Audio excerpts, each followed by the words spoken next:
Welcome to Grammy's Kitchen.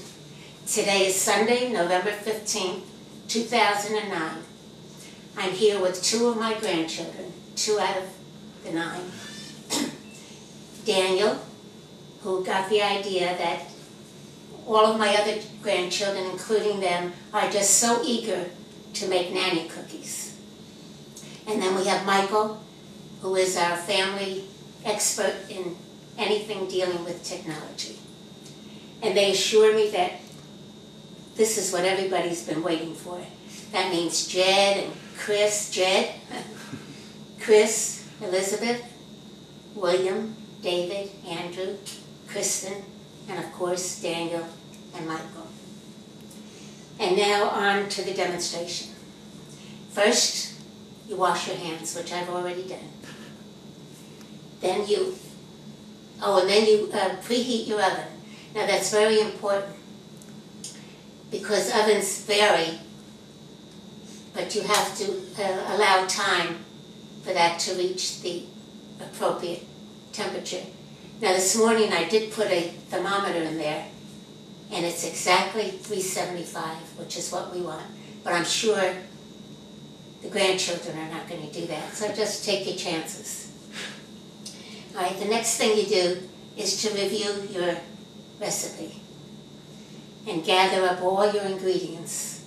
I have 2 sticks of butter, and lately I've been using the Keeler, which I think is a better butter.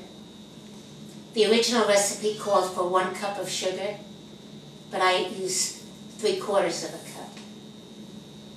3 eggs, 1 teaspoon of vanilla, 3 1/4 cup of flour, and 3 to 4 teaspoons of baking powder. And grandchildren, when you make the cutouts, you use 4 cups of flour, and all the rest is the same. All right, now the first thing we do is take the butter, which has been at room temperature. Don't ever put it in the microwave because it will have a different consistency. So that's 1.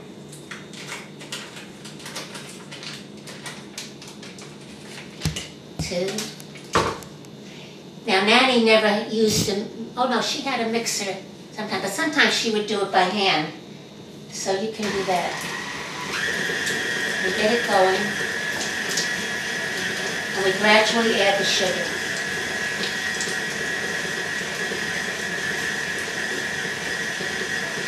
Now when you're creaming butter and sugar, it has to be at a high level.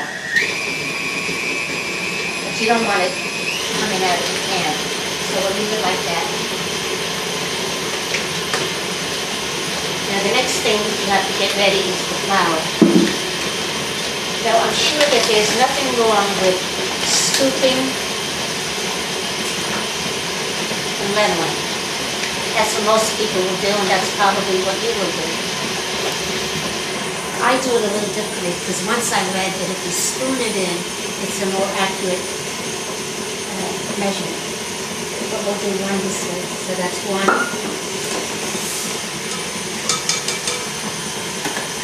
And this is what I usually do. It's more time consuming, but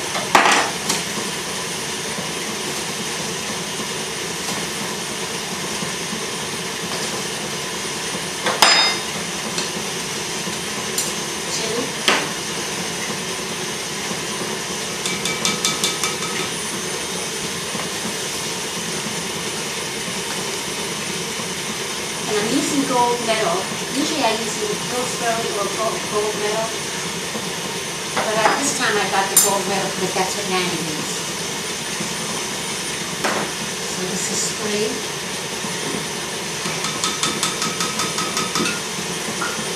And a 4.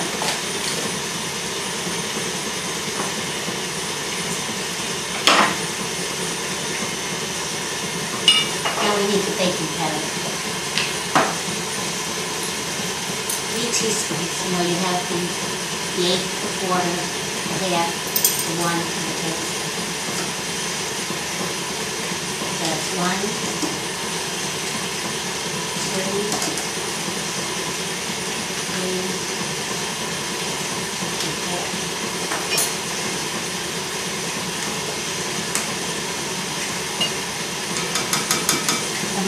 this for when we do the ice cream. Now it's time to put the eggs in.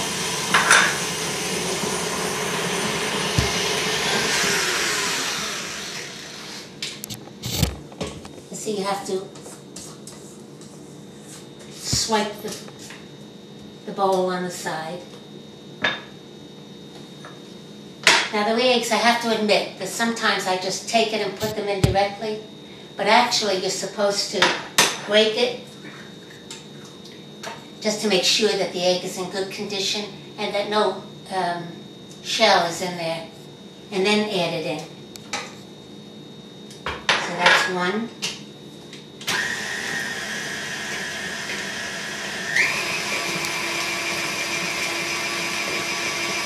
I know no one's going to do that, so that's two.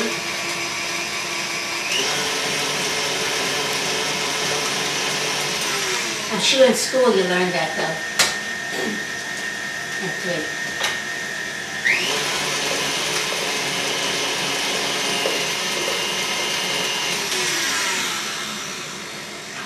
Now we want to stir in 1 teaspoon of vanilla.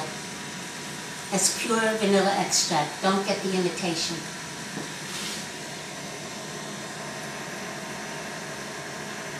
Okay, so that's one.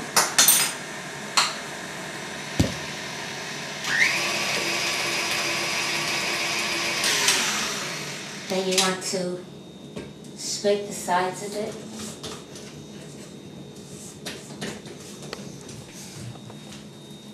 And now it's time to put the flour in.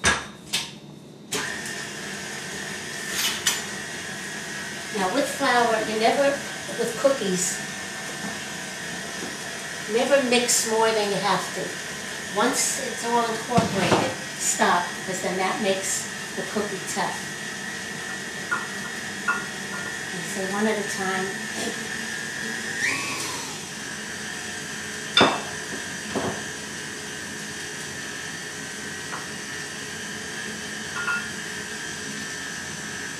If you have any questions, feel free to ask me. Later on we'll talk. I forgot to mention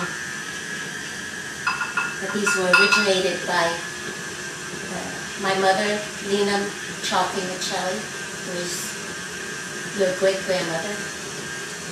We'll talk more about her later.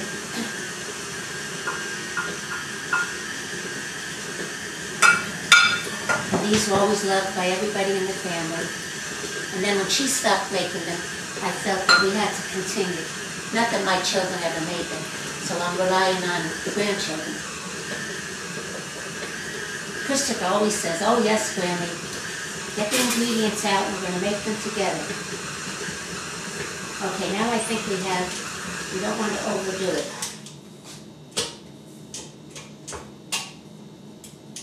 We have to unlock it.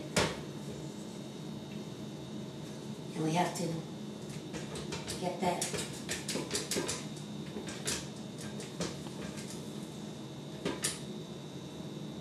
You have to use your hands. That's why it's important to wash your hands first.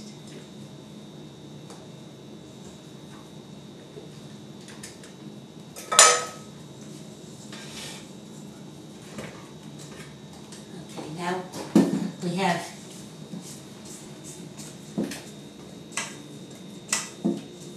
this. It could be used, but it wouldn't come out as best. Now, the dough really has to rest for about 10 minutes. So I'm going to put a little saran wrap over it.